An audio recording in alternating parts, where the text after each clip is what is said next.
लगभग 2 दर्जन से ज्यादा पार्टियां आएंगी। देखिए, अब अलग बात है, अब तो चुनाव की तैयारी के हिसाब से सभी दल के लोग सोच रहे हैं, तो अपनी अपनी किलेबंदी की कोशिश है, तो उसमें विपक्ष के लोग कर रहे हैं।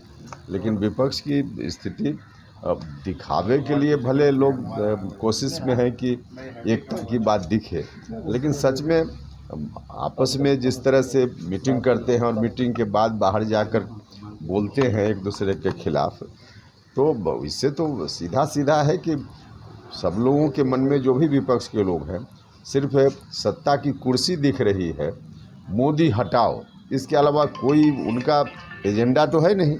कोई वैकल्पिक एजेंडा की बात नहीं करेंगे तो जनता कैसे भरोसा करेगी? तो कुछ भी करे उसका कोई अर्थ नहीं निकल रहा है। एनडीए की बैठक होनी है, उस बैठक में आप शामिल होंगे, बैठक में जाएंगे आप?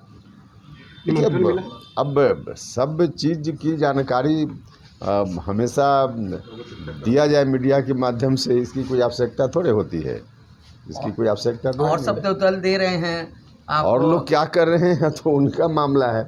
हम तो सिर्फ अपने बारे में बात करेंगे ना, तो सब बात मीडिया से शेयर की जाए, कोई जरूरत तो है नहीं। अमित शाह से मुलाकात हुई थी, उसके बाद शामिल हो रहे हैं, में ही जाएंगे, तो तय है नहीं ना, अब शामिल हो रहे हैं कि नहीं हो रहे, यही तो हमने कहा कि अब आपके हर सवाल का जवाब या फिर हम क्या करने वाले हैं नहीं करने वाले हैं, इसका खुलासा हमेशा समय से पहले किया जाए, इसकी कोई आवश्यकता तो है नहीं। अच्छा सर, एक छोटा सवाल है। देश में 2 विचारधारा है, एक है मोदी लाओ, एक है मोदी हटाओ।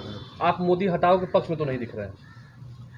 भैया, हमने तो कहा है कि नरेंद्र मोदी जी का कोई विकल्प 2024 तक तो नहीं है, क्योंकि उनके मुकाबले जो लोग हैं, पहलवान के खिलाफ दूसरा पहलवान अगर थोड़ा भी उस मुकाबला में दिखे तो कोई उम्मीद कर सकता है कि लड़ाई हो सकती है, लेकिन बहुत इतना का अंतर है कि कहीं कोई लड़ाई की स्थिति बनने ही नहीं वाली है।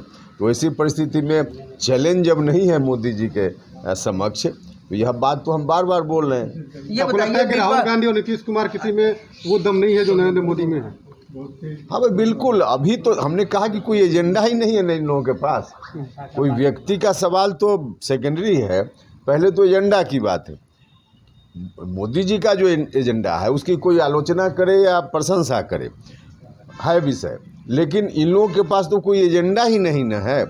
जनता के सामने जब तक वैकल्पिक एजेंडा, ठोस एजेंडा लेकर कोई विपक्ष बात न करे, तो फिर कहाँ से उस पर जनता का ध्यान ही नहीं जाएगा और चुनाव में कोई इशू ही नहीं बनता। मोदी के टक्कर में कोई दूर तक नहीं दिख रहा है।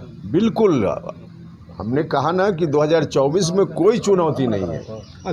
बीजेपी के नेता की जिस तरह से लाठीचार्ज में मौत हो गई, लगातार सरकार जो है लगातार करेगी, जांच हो रही है, लेकिन बीजेपी के लोग कह रहे हैं कि न्यायिक जांच हो, दूध का दूध पानी का पानी हो जाए। क्या आपको लगता है कि देखिए, निश्चित रूप से अगर प्रभावित पक्ष को भरोसा नहीं है किसी जांच एजेंसी के ऊपर, तो उस पर ध्यान जरूर दिया जाना चाहिए।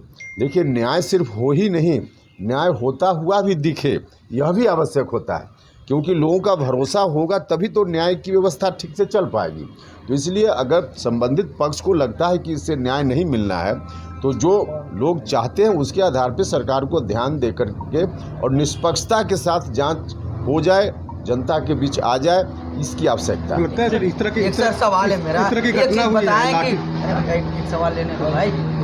एक सवाल है कि नीतीश कुमार को संयोजक बनाने की बात हो रही थी, लेकिन अब सोनिया गांधी की एंट्री हो गई है। अब तमाम दल कह रहे हैं कि सोनिया का नेतृत्व होना चाहिए, तो नीतीश जी का क्या होगा?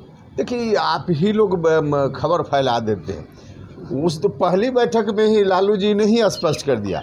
सबसे बड़े पैरवीकार जिनके बारे में कहा जाता था कि नीतीश जी के पैरवीकार लालू जी होंगे, और लालू जी ने कहा कि हम लोग तो बारात हैं, दूल्हा तो राहुल गांधी हैं। तो जब